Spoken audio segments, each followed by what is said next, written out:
Hello, everybody, and welcome to CLCI Live. Hello. Hello, hello, hello. We're done with self-sabotage. We're not talking about Yes, self-sabotage anymore. I would think so. We're going to lighten the mood with something a little more exciting. But before Is we it? We're start, lightening the mood. Lightning. we're going to, before we get into that, be sure to like, subscribe, share, and comment as well. Interact with us. Ask us questions, and we will be happy to do so. But for today, the ICF has updated their code of ethics to 2025, new and shiny with more information and structured a little bit differently. So we're going to be going over the entire ICF code of ethics. Before we even get into, I know this is for us old hat, but I'm trying to make sure that we're not just assuming that anybody watching has the same knowledge we do. Mhm. So quickly, as quick as we can, and I know you guys can answer this question. Who is ICF and why do we care? Well, I guess we'll have to do a video on who the ICF is first. And then No, the ICF is the International Coaching Federation. And they do a lot of things. They actually have 6 family organizations. But to put it really, really simply, they accredit the institutions and the programs in the schools that deliver their education. And they also give credentials to the members who want to be recognized that they have education and professional experience as a coach. That's the simple definition, I think. Is there anything I missed? Yes, they are the largest and most widely recognized accrediting or governing body that exists in coaching, and they have been around since the 90s. So, Yeah, so they're old then. That also don't Ancient. just because they've been around in the 90s doesn't mean that they're all the bad things that life coaches have done is not their fault. Okay. Right. That is true.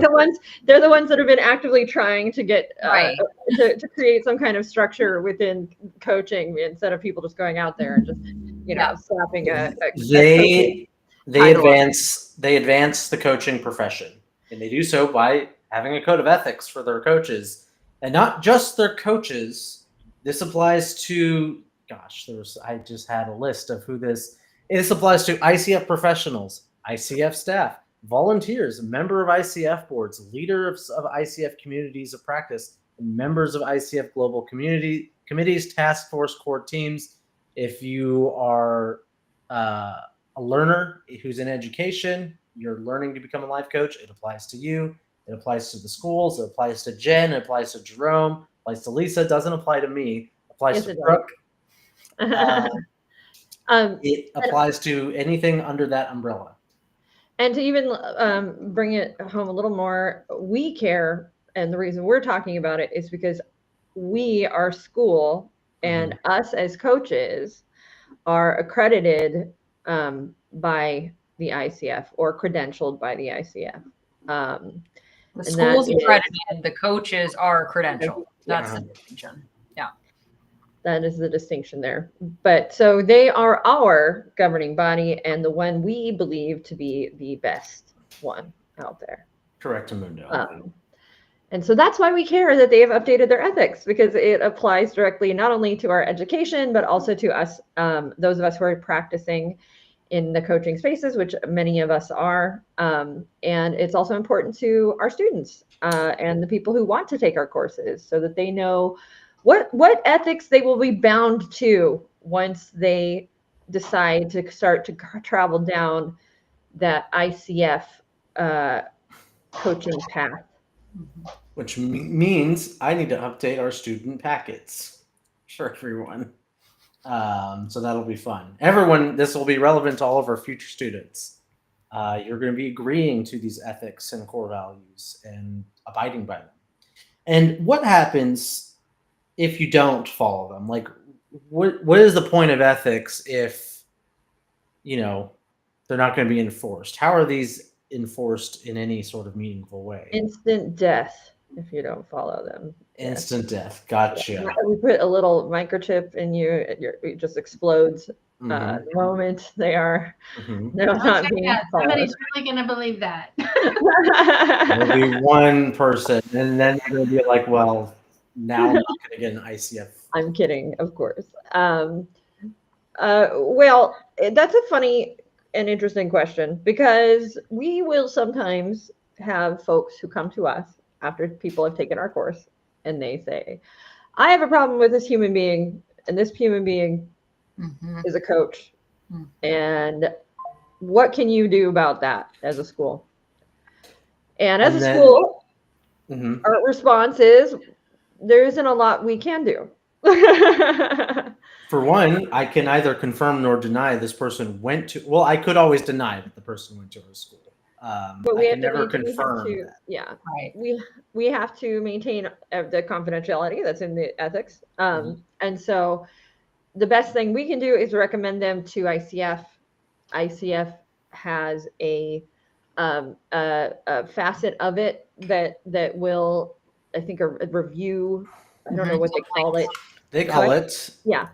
And where they will go over, you can issue a formal complaint. They will look it over. Depending on if that person is credentialed through them, they have recourse and things they can do. The other thing you can do is to, if laws are broken, then you need to be contacting your local authorities and taking the appropriate steps there. And the next step after that is, of course, if you believe it necessary, to be seeking legal action. Like those are your options. But coming to us as a school is probably not going to give you what you need. They call it the ethical conduct review process, is what they call the ICF. Which, if we have this in our student packet, if you are found to be in violation of the ECR process with the ICF, and we find out, we'll also revoke your certifications. Yes. That is in the packet. So that is something do well by the ICF. That's usually like really a last alternative. Usually there are modifications and learnings and trainings that one goes through to be able to make appropriate changes to meet standards. You have to be diabolical. Well, that was one of the things that I thought was interesting that was shared in, and just so you know, we're not going to go into every single ethic in this video. We're not going to like read them all and detail them out for you. We're going to do our best to sort of give you an overview. There is a lot there to digest.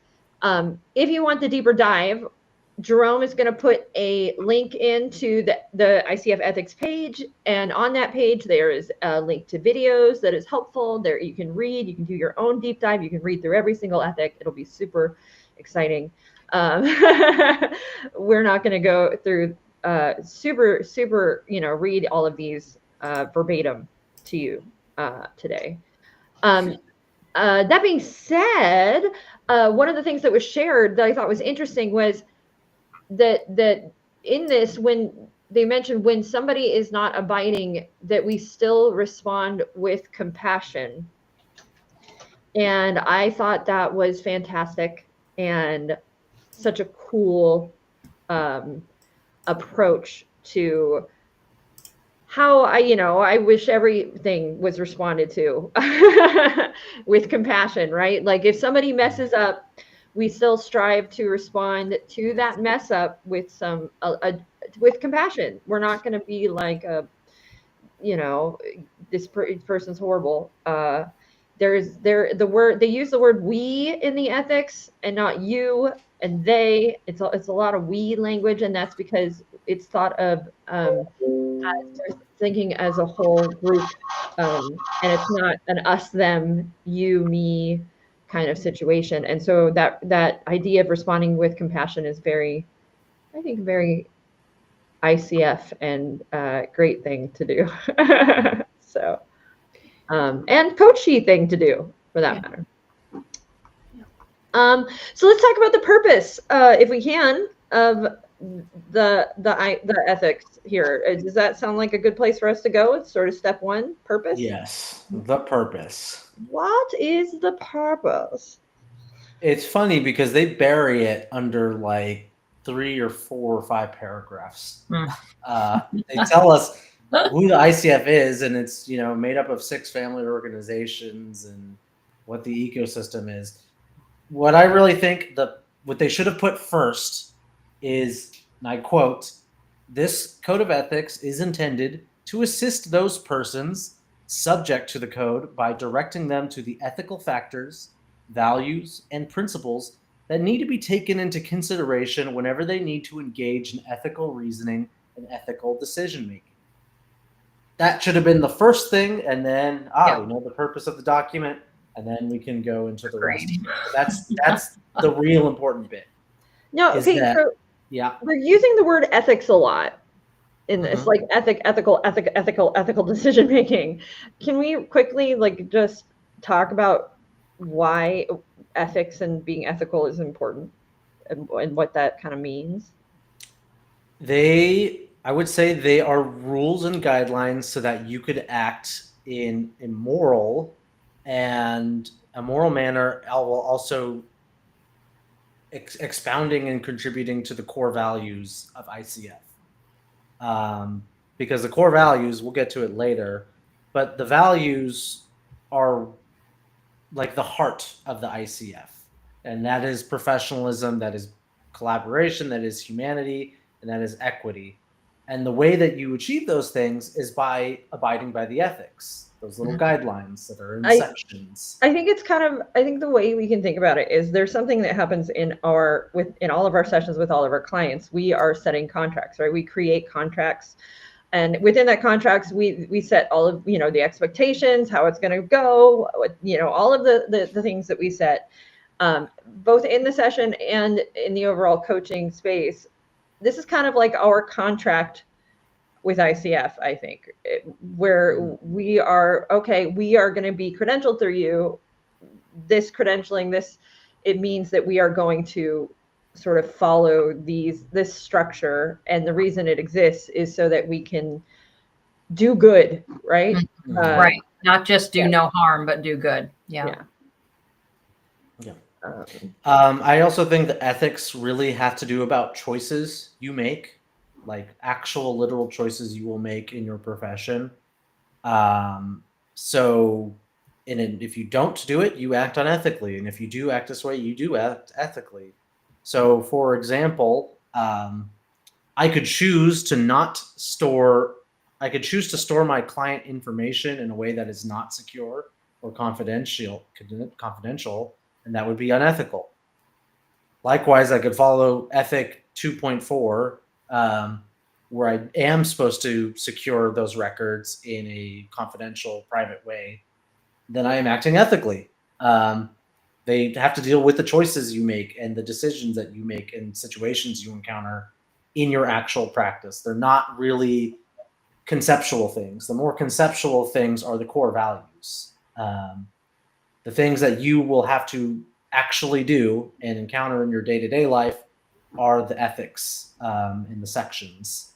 So let's talk about it's kind of a perfect sort of lead in there, right? Is these core values, and ICF has set them out for us, right? These aren't just ICF's core values; these are our core values now, right? Mm-hmm. Because we all have agreed to this once we become ICF accredited or become members, become any of the number of people that they listed that must abide by these ethics. So our first core value is professionalism.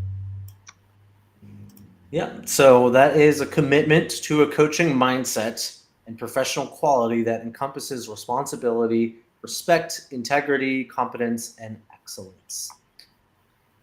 So, and it has a bunch of bullet points on how you demonstrate professionalism, but I think that first definition really encapsulated. It's a mindset that you have. Mm-hmm. It's a way of approaching people that you interact with as a coach. And I would also say it's approaching the client as a partner and not as anything else. Yes. So what would be some unprofessional ways we could approach our clients? Just as the ones that will probably be most likely to show up. So an unprofessional way maybe be like, "You're my friend. We're Yes, gonna be friends after this." Yeah. we're That's gonna be not friends. professional. We're gonna Friend. hang out after the coaching session. We're gonna all Or of those things. telling your friends about the coaching session itself after Yeah. Yeah. it's concluded. Yeah. Treating, I don't know, as potential dating partners. Don't treat your clients that way either. That's not professional. Very unprofessional. Treating them as you're the expert of them and Mhm. you tell them what to do. Yep, because you're not treating them as a partner. Mhm. Lying to them, also unprofessional. Mhm. They do have that, like, I'm going to be true. How do they word it? There is where I'm going to go. I'm looking for being true and accurate in my statements. Mhm.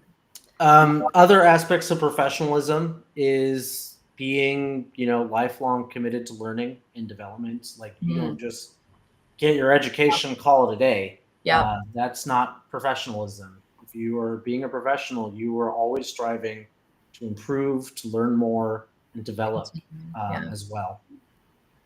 Yeah. What profession do we know of that doesn't have any continuing ed ever? Like you just learn it once and you're good for life. Does this exist? I mean, not even from an ethical standpoint, it's not really good from a business standpoint because it's just bad practice. you're going to be left in the dust as things change and progress. Yeah. You are going to be a dinosaur stuck in the Stone Age. Yeah. Which is why the ICF updates these things, because they don't want to be left behind. They want to continually improve. So the coach should as well. So moving on from professionalism, we have collaboration. Yes, which is a commitment to developing social connection and community building. So you can't just be a coach by yourself. You just can't. You're not an island unto yourself. You need to be social, be part of a community, which is the ICF community at large. So I'm looking at what are the important parts of this? Partnering with others, both within and across multiple social identity groups. So just don't stick to, white nationalist life coaching. They Probably want you to get out of the unethical. bubble. Well, I think that's a big part of it because a big part. I mean, we're laughing, but like the more diverse groups of people we interact with, the more capable of understanding, empathizing, and identifying our own biases, our own things we have going on that maybe we didn't even realize. So we get around a different group of people and see the world through their eyes. So it's important.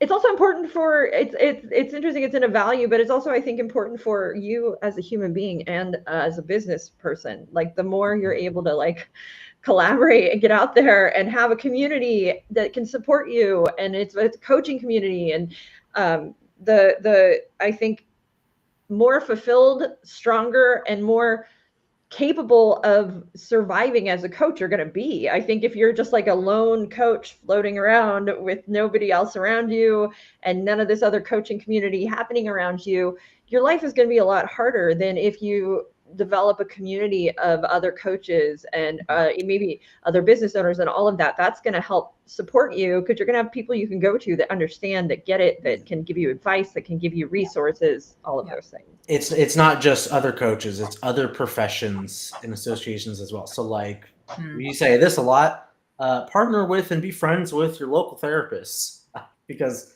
those are the people you're going to be having to refer your clients to if you encounter a situation that you're not, trained to handle with mental health or the diagnosis or treatment of. So having those professional connections to other professions is beneficial for them. It's beneficial for you as well. I'm just looking at the time, just so you guys know. I think this will be a 2-part video. I'm just going to say it now. Yes. Well, let's move on to the next. One more thing I want to add about collaboration and community I don't think they say it, but I think it's fairly obvious that it can be either in person or virtually because, well, that's how the way the world works now. And so that's just something to keep in mind, that you can build community virtually just as much as you can in person. Yeah. And that doesn't mean just your own social media account. Right. That means being an active part of other professions and communities. The third value, which guides all of the ethics, is humanity. A commitment to being humane, kind, compassionate, and respectful towards others. This one seems pretty, actually, it's not. I wouldn't say. I take it back. I was going to say it's self-evident. It's not so self-evident because of some of the things that they put in the bullet points, such as accepting, as humans, I'm not meant to be perfect, and with a coaching mindset, expressing imperfections is an opportunity for me to spread a culture of openness and self-acceptance. So this gets back to the actual purpose of the code of ethics. This is not a law for you to follow. It is okay not to be perfect. This document is a reference for you to try to figure out what to do, how to make a decision in the best way possible. It's not a law book. You're not going to be held in front of a judge unless you do something really horrible. It's a way for you to aim for perfection, but with not the expectation for being perfect, which is nice. That feels nice. Yeah, it's understanding that we're human and we're imperfect, right? And so the more we're capable of accepting our own imperfections and embracing them and facing them and approaching them with compassion, the more capable we are of doing that for somebody else. And so that is important. And that's the self-growth part of coaching, right? Like that is that the more, I guess, aware and kind of learning and growing you are as a coach, the stronger you are going to be for your client. That's not to say that you have to have had all of the growth and everything figured out, but just having that willingness to be compassionate toward yourself will assist you in being compassionate towards others as well. And then they also go into, committing to inclusivity, dignity, self-worth, and human rights, things that are probably applicable outside of the ICF, not just you would hope. ICF. But they also mention being modest about my achievements. I think that's a little. That one's interesting. I was looking at that one. I can X that one out. You can be immodest with your achievements. Go ahead. I think that is I'm just completely guessing here, but I think that is being born out of all of those coaches out there that are like, I make 9 figure or, whatever it is, 9 figures. I can make you making all these giant claims of all and like, this is how successful I am. This is how awesome I am. And how that is a culture in the life coaching realm has put such a gross and negative taste in a lot of people's mouths. Yes. I do feel like that is where that addition is coming from. Like I can see that. Yeah. But it's also like, I want to see some receipts. I want to see your tax returns. If you're going to claim that, you better put an Instagram post to show me that's actually the case. I just feel like ICF is like, we want everybody to be out there we don't need helping people, crazy not helping yourself. Yeah. Well, the coaches that claim that they can look, they claim that they've manifested is usually the word they use. No judgment. I'm just saying what they say. They've manifested this massive amount of money and they can teach you how to do it too. And the thing I think that ICF realizes is like, if that were true, why are you not manifesting money for people who really need it, or manifesting money and using it charitable? Why are you just stacking yourself and bragging about yourself and then acting like you're the key to the universe or whatever? I think that they have seen that, and that's clearly that's a scam. Let me teach you how I did something fake. Pay me all your money. That's how I actually manifested it. Is I suffered you. this is going to come up with the no guarantees thing. I think this kind of is when we get there, this marries with that no guarantees thing that has been added into the ethics. So just keep that in mind when we get there. I feel like this being modest piece goes along with that no guarantees piece. And I think it's just that their direct response to coach culture, this sort of toxic coach culture that is out there right now, and it is not good for people, and it's not true. And so ICF is addressing it in their way as best they can. So because really, I mean, again, the value is humanity as a whole, not just you, the 0.111% of humanity. Right. So the next value, equity. A commitment to using a coaching mindset to explore and understand the needs of others so I can practice equitable processes at all times that create equality for all. Ooh, this one's a fun one. is it?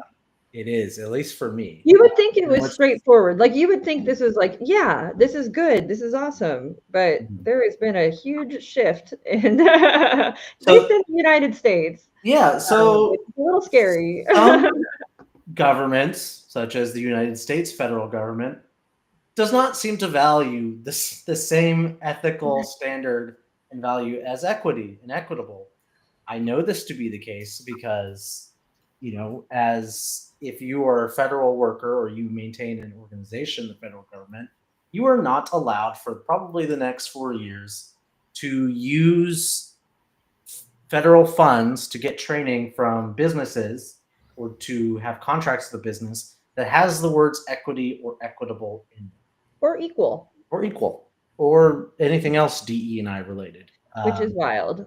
Anything that says inclusive. I mean, there's a whole list of words that apparently. Now, that being said, not every single person is the same, and it seems to be subject to interpretation based on who's spending the money.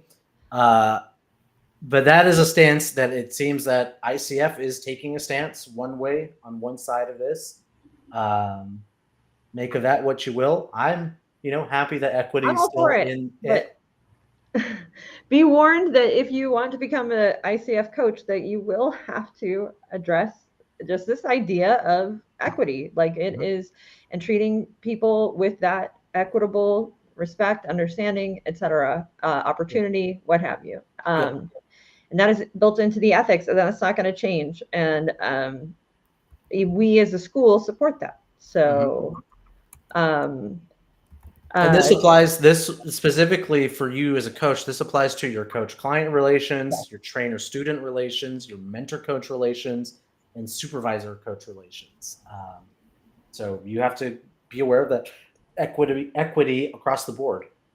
And in coaching more specifically, I mean, they want you to be treating everyone with the same dignity and sense of fairness. So like you as a coach, and I mean, I think it's pretty straightforward, should be equitable and fair with your clients. And hopefully you will be. You're going to give them, if they've paid for an hour, you're going to give everybody an hour, because that's fair and equitable thing to do. You're not going to give, this person extra free time because for one reason or another, like it's going into this and being like, okay, I also am ethically bound to be fair and equal with my clients as well. And with how I coach my clients. I'm not going to come into a session because I don't agree with something this client is saying and just be a bad coach, like that's not the thing to do. So we want to be fair and equitable in our coaching spaces as well. And I think that's very important. And also, hello. Yeah, I don't know if we said hi to Seda, and I also want to say hi to T. Elliott officially out loud again. I meant to. Oh wow, I missed all those people. They didn't ask us any questions though. Well, but they're here though. We like that. We appreciate that. Moving on to I think we've made it through our values, right? Yes. So the next part is a little bit complicated, and I was wondering if Jerome, you could let me share my screen. Am I able? Do I have that responsibility? I think you do. I don't think so. You probably would have had to log in through credentials. Do you have a way to share the PDF that I sent? I I can share. Does it have to be the PDF, Anthony, or I can prefer share the PDF because then I could see, what we're referencing. Well, I mean, because I can share the ICF Code of Ethics screen right now if you wanted. The PDF would be preferred. Okay. That's what I'm referencing. But essentially, and I'll just talk while you bring it up. There's two components now that are going to be following. Is number 3, the commitments for all within the ICF ecosystem. How good we can see it. And then on top of that, ethical standards you need to follow if you're an ICF professional. Jerome, can you zoom in and make it? Yeah, I'm trying to get it there. Well, if we want to scroll down all the way to the appendix now for the definitions, I want to go into what the ICF ecosystem is, and then what an ICF professional is, because I think understanding those definitions will help to conceptualize what the heck we're talking about, because they look the same to me without understanding the difference. It's on page 12. Okay, perfect. And for those of you at home, I highlighted everything that's new. I have it up already too. I mean, if you need it, I don't know. Did you find it? Okay. Yeah. So again, this is a commitments for all within the ICF ecosystem. Not if you're an ICF professional, because that is something different. The ICF ecosystem is composed of the 6 family organizations. I'm not going to read all of them. That are all under the umbrella of the ICF Global Board of Directors. We, as an educational institution, we're under the umbrella of ICF Coach Education. So we are part of the ICF ecosystem. If you're a member, you're ICF professional coach. You're part of that ecosystem. Pretty self-explanatory. If you're an ICF professional, that is something a little bit more specific. That is if you represent yourself as an ICF member or an ICF credential holder. So you have to have paid money to the ICF to be considered an ICF professional. You either got to pay for a membership, you got to pay for your credential. And when you're, just so you're aware, to become a member, you have to be working towards a credential. So that's true. You have to take some sort of education, which if you've taken Coaching 101, you can apply for your membership. Yeah. But the role of an ICF professional includes, but is not limited to, a coach supervisor, a mentor coach, a coach trainer, coach in training. That's probably you if you're taking our classes, a board member, a volunteer, or a leader. So if you volunteer and you don't even really pay money, if you're not a member or credential holder, you're still considered an ICF professional. If, let's say you're volunteering for, our school, we have somebody that volunteers, they want to help out with something for our school, which, they are now, as a result of being a volunteer for us specifically and working underneath our umbrella as a volunteer, ethically bound by the ICF Code of Ethics. Does that make sense? So you can scroll back up to page 6 again. That hopefully explains the difference of what we're about to talk about now. You're either a part of the ICF ecosystem, or more specifically, you're an ICF professional. So if you're within the ICF ecosystem, you have to make these commitments. You could literally say to yourself, we mindfully perform our duties with integrity and accountability. I don't think we need to read all this, though. I really don't think we need to read it all. I'm not, but you could go through the bullet points. These are the things that you have to consider if you're within the ecosystem, such as us as a school. Now, the next level up is that the professionals, in addition to, have to also, so it's not just either or, they, in addition to, also have to abide by number 4 here. Yeah, which is all of the ethical standards, which are in sections, but the sections, go over those. Yeah, the sections, though, in general, are the agreements for clients and sponsor engagement. Maintaining the agreements. Setting forth what actually is coaching. Number 2, confidentiality and legal compliance. That's actually new. professional conduct and conflicts of interest, your commitment to delivering consistent value, and then 5, professional integrity and accountability. And each of these have their own little subsections with a lot of text. Now, here's my question. We can now get rid of this. Yeah, Okay. we can stop sharing this. All right. Okay. And a lot of these have been updated and expanded and reorganized from what they used to be. And there's more definitions and glossaries and indices. I'm wondering if as we move into, because we're going to start to dive into the deeper dive in these, I almost think this might be a good point for us to pause and pump the brakes and say, okay, let's talk a little bit about what we have talked about, and then say, okay, we're going to do that deeper dive into these 5 areas next week. Yeah, that sounds good.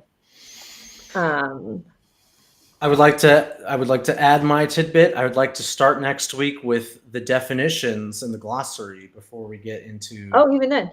Okay, yes, of course, that's going to help with. Yeah, because that'll help, because there's new definitions, and those definitions, they reference different standards. They're like little C standard 2.5. Yeah. And there's a whole bunch of new things that, like artificial intelligence is one thing that is a new consideration that was not considered before. But we can pump the brakes before we get into the nitty gritty. What do we all think of the Code of Ethics? I think it's wonderful. Yeah. I think it is. I think it's wonderful. I think it's necessary. It helps give a platform for a new coach to understand what they're working with, how to work within it, to recognize that they have an opportunity to learn where they need to learn more, what their biases are. It's just a more self-discovery in who and how they want to show up as a professional coach. I think. Go ahead, Jen. I think too, there's a lot of stuff that if you are thinking about getting certified, that you have seen coaches do that is unethical, and you don't know that, and you've seen it, and you think, oh, like little things like sharing a text message from a client, right? Or tagging them on an Instagram story. Now, no confidentiality, right? But these things you may not know are unethical until you are trained on it. And so it's just, I think it's important to not judge the coaching world based on what you've seen, because there's a lot of crap out there, for lack of a better word.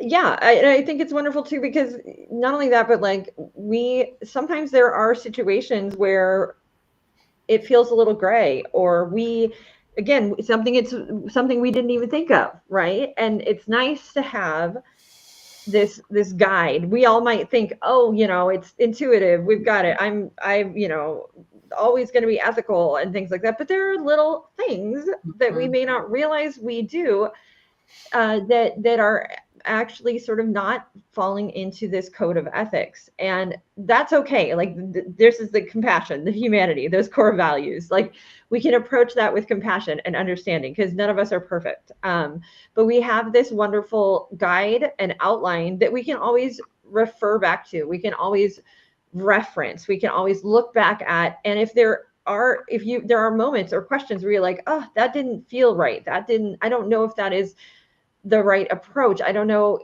Is there something in this ethics that tells me how I should proceed? And I think that's what is the best way to proceed to do good. And it's not just you alone as a new coach, T. Elliott, having to figure all that out.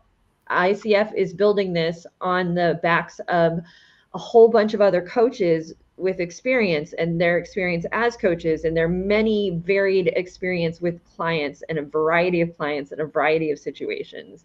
And that is how these are created. And it's not, just where we are alone trying to figure out the right thing to do. It's this structure that is already in place for us, which is, I think, tremendously helpful. I think is also helpful because it does create a degree of accountability in a field where there is a lot of not accountability. So I was just talking to someone the other day about, she had not the best experience with therapy. And I was like, well, have you tried coaching? And I'm like, I'm not going to try to feed you the Kool-Aid. Like, that's not what I'm going to do right now. But what I'll tell you is if you go home and Google life coaching, look for the ICF accredited coaches. Like, that's what you want to look at. Like, ignore all of the other riffraff that's out there, because the ICF accredited coaches, are going to have training. They're going to have an ethical, they're going to be approaching it from an ethical place and not this place of like, I want to be an influencer. I want to be an influencer that's making, a crap ton of money. Or that thinks they're helping and doing their best, but is not always doing good. And so like, look for an ICF accredited person, because that's going to be I feel safer as a person recommending coaching. Right. Yes. I say look for an ICF accredited, because I feel like I could be doing harm if I don't say that, because I know there is a lot of harmful people calling themselves coaches out there, people who are doing harm, whether they intend to or not, out there. And so when I have somebody that, I care about and I recommend it, I'm going to recommend them somebody who is ICF credentialed and certified. And that is because they abide by code of ethics. That is because they have standards they follow. And that is important to me before I'm going to go get a coach. No, please don't go find some random person calling themselves a coach with absolutely no training or anything. That would scare me to death. I'd be like going to find a therapist that had no training. Like, again, like, no, like, don't do it. Like, Mm-hmm. So there's also just one, there's also coaches who are not training other coaches in their model as well. So be aware of that. Right. So you're talking about like someone who just basically creates a coaching school and it's not accredited, and they're just teaching a whole bunch of new coaches on whatever their definition of coaching is, which could be anything. Yeah. Yes. And I'm not saying that they're all bad, right? No. But if they don't have some sort of ethics when you go and look at them, that's a problem. If there's not some sort of competencies, right, then the learning and training, that's a problem. Yeah. And that's like where these things, like, that's why having these structures make me feel, as a coach, as somebody that recommends coaching to people, as a coach, part of a coach education program, right? I feel safer and better knowing we are accredited, knowing we abide by ethics, knowing we have standards, and knowing that, to me, gives us, anybody in the coaching community, a leg to stand on. You know what I mean? And I think it's a freedom that we have that others don't have, to really hear and listen and empower the client to make decisions and stay out of their stuff. Mm-hmm. Right? Okay, go ahead. And I just think that as a coach, there is another safety net in it, in that, part of the ethics is having contracts. Part of that, there's all these safety nets that are going to be there, that are going to help protect you as a coaching professional, that without those things in place, you might not think about it. And it could end up being tremendously harmful to you as a coach as well. Yes. You as a coach, if you don't have a contract, you can end up having a client that doesn't pay you. You can end up having, all of these things that are coming up that if you follow these things, that's not going to happen, because ICF has already figured that out for you and has now bound you ethically to having a contract.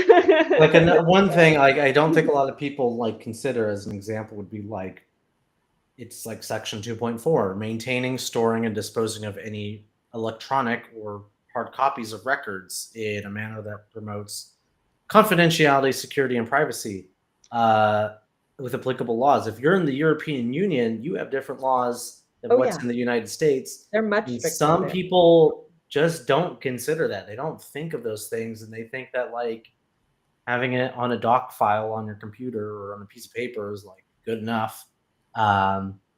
With these ethical standards written out, you are now considering, oh, I have to do this. I have to look into this now, so that I am an ethical person and I am abiding by what ICF, And thinks I have to do.